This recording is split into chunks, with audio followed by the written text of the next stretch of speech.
What's going on, GGs? Welcome to Her Majestys Game. This is the NBA2UK segment. We're just going to briefly talk about last night's games and what transpired. Now, as you know, I tried to guess all 10 games and what the scores would be and who was going to win.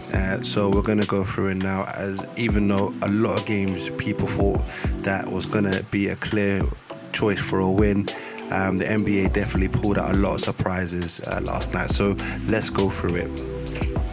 So in regards to the 10 games that we picked, we had the Phoenix Suns versus the Detroit Pistons. The Phoenix Suns were at 6-2 and the Pistons were at 1-7. So I thought this is going to be a guaranteed Phoenix Suns win, right? But nope, Jeremy Grant had to come through and with a 31-10 game to take it. So even though I thought, and the thing about it as well was the Suns were actually up and ahead by a lot, and they just clawed their way back and won it by overtime. So although I thought I was going to take that one, I didn't. So that was not one that I didn't get. So that was 1L. Wizards versus Celtics. The Celtics went off to a very, very good start. Jason Tatum and Jaylen Brown getting 28 and 32 respectively. Now with the Wizards, they almost came back because of Bradley Beal, who's now I think got something like 102 points in 2 games. But the Celtics was very able to hold it off. The Wizards really got to think about how they can get more out of Russell Westbrook, because he was 4 out of 16 from the field. They need some more from him. He hasn't really been playing that well, and I don't know how much Bradley Beal can keep going with this cap of rate. But fair play to the Celtics, who forgetting me that win, because I predicted that the Celtics would beat the Wizards. Now, in regards to the other game, this is where I was like, oh my gosh, what's going on here? So you got the Thunders and the Knicks. Gilchrist Alexander went off for one, done really, really well. So, and the Thunder and the Knicks, for some reason, Julius Randle didn't play at the level that he has been playing for quite some time. So that was the L there. You got the Hornets and the Pelicans. The thing about the Hornets and the Pelicans was that the Pelicans were up, and I was like, yeah, this is easy money, this is easy food. But for some reason, the Hornets came back and they took the win. Yeah, a man like Lonzo Ball getting only 5 points, and his brothers getting like something like 12, 10 and 9 or 12, 10 and 7. I don't know exactly what it was. Let me just make sure I get it right. It was 12, 10 and 9. Yeah, he got 12, 10 and 9. And yeah, so that was my little brother, and I'm playing him. Like, I gotta go off at least like 40. Like, come on, like, you know what I mean? Don't let your little brother come and do you up. You know, always let the little brother like hold some corn. But, you know, it's just the way it goes. So that was the L that was handed to me. Magic and Rockets. The Rockets went off on a mad one in terms of the 3-pointers. There's nothing really the Magic could have done. Man was shooting 5 for 5, 4 for 5, 5 for 7. So literally, what could they have done, really? It was good for the Rockets. It was a good win for the Rockets, but I thought the Magic would have beaten them. But yeah, no, well, fair plays to for the Rockets for that win, because they needed that one. The Nets and the Grizzlies are an interesting one, because I thought Kyrie Irving and Kevin Durant will be playing. I thought that's what they were going to be doing, because I thought they'd be rested, but they didn't even play. And then Caris LeVert went off on a mad one, you know, shooting I think 7 from 9 from 3. So I thought, okay, cool. You know, Nets are gonna take this one. And all of a sudden, the Grizzlies go up, like, by a lot as well. And then Nets try and come back and pull it back and pull it back and pull it back. And eventually they get there, only for the Grizzlies to pull away again without Ja and Morant. So I thought, oh my days, what is going on here? Bearing in mind, like, all my predictions that I made, most of these people were ahead by double-digit points, and they said, you know what, let's just not even go for it. Let's just crumble.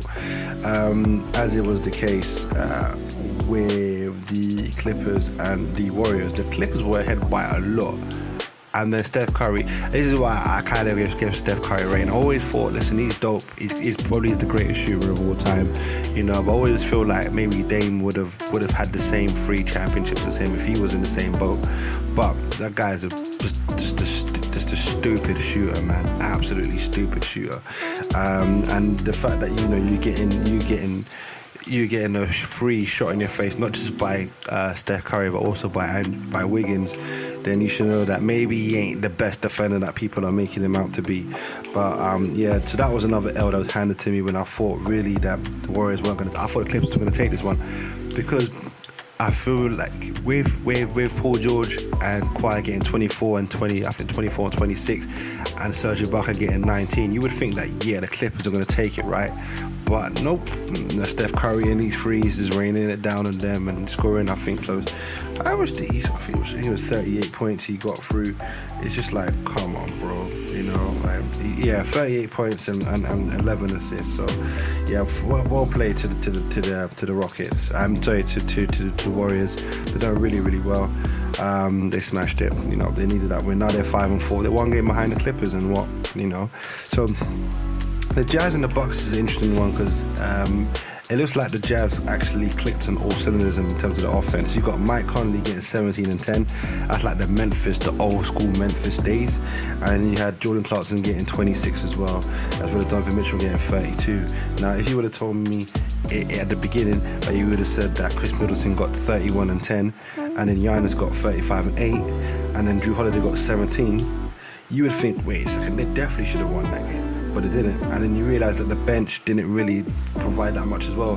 Most of the bench, the highest someone got off the bench was 4 points, so that's where the game was pretty much lost. But the Jazz again, like, everyone's beating everyone this year, and it's really good to see. But again, it's only still early in the season, so we shall see where it comes and how it ends. But it's looking like it's going to be a very interesting season because everyone can beat anyone on a given day because there's no fans involved, but that's pretty dope. Fair play to the Bucks, but the Jazz was just way too strong for them. Next up, which was a close one, I thought no way is he going to take this one, but the Chicago Bulls were trying it. Was at Levine's 38 points. I was like, nah, he's not going to. It's now that the Lakers are champions, it looks like everyone's going to rise their game up to kind of beat them. You can see it now. But LeBron James did just about enough. You kind of seen like he was in cruise control, 28, 7 and 7. They took over in the third quarter, never really looked back, defended the lead. Montrezl Harrell coming with 17 and 14. I was like, yeah, that's a guaranteed win, which is what I needed because I was just catching bare L's in it. But and then the Raptors, who were again behind the Kings by so much, you get Mandem that just coming through like Fred VanVleet dropping 34 and saying, you know what, and Siakam dropping a triple double with 17, 9 and 12, and then they come through with the win. But I would have thought the Kings would have held on there. But so in my first round of games, I only got 2 wins out of 10, and I realized I should have got over 60%, but we'll take it. It's a learning curve. The NBA is so unpredictable.